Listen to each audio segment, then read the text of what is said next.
So up until now, I've just been coming up with these kind of silly little names like a and value for our variables. And so I was doing that essentially because I was just demonstrating how to do arithmetic. So these were just sort of random sums. There was no kind of deeper purpose behind it. And so I didn't really have meaningful names that I could be giving to the variables. But in general, what you should be doing is trying to have descriptive and purposeful names that you are assigning to your variables so that they mean something to you when you come back later and have a look at them. So I'll just show you over here. If I type the clear command, so when I press enter, just watch the workspace over to the side here. So when I run the clear command, you notice that all of the variables in the workspace have been deleted. So now if I try to bring back, try to use one of the variables which I had defined earlier on, they no longer exist.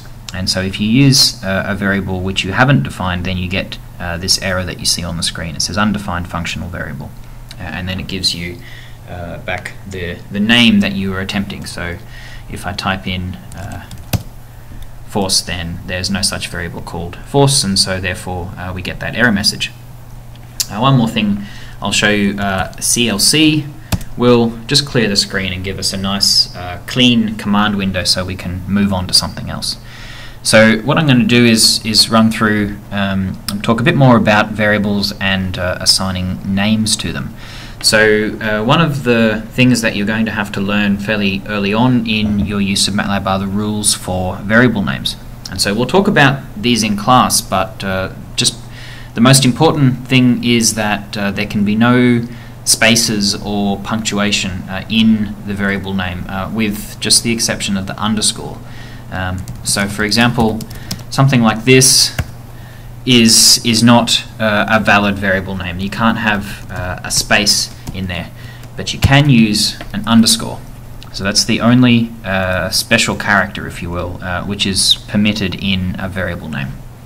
If you had tried to use, say, a dash, for example, then that would actually mean subtraction between two different variables, one called the and one called force.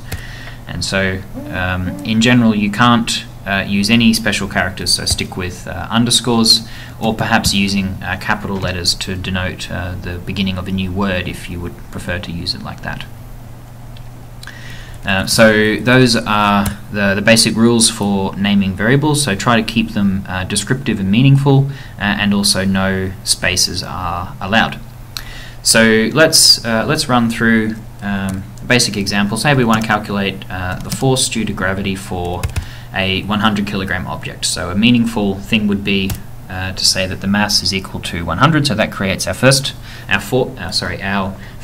variable, and then our force will be 9.81 multiplied by the mass.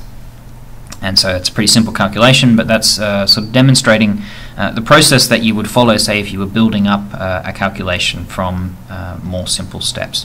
And so here we have meaningful names that we've assigned to our variables, and we've used appropriate rules that they are just single words, no spaces allowed.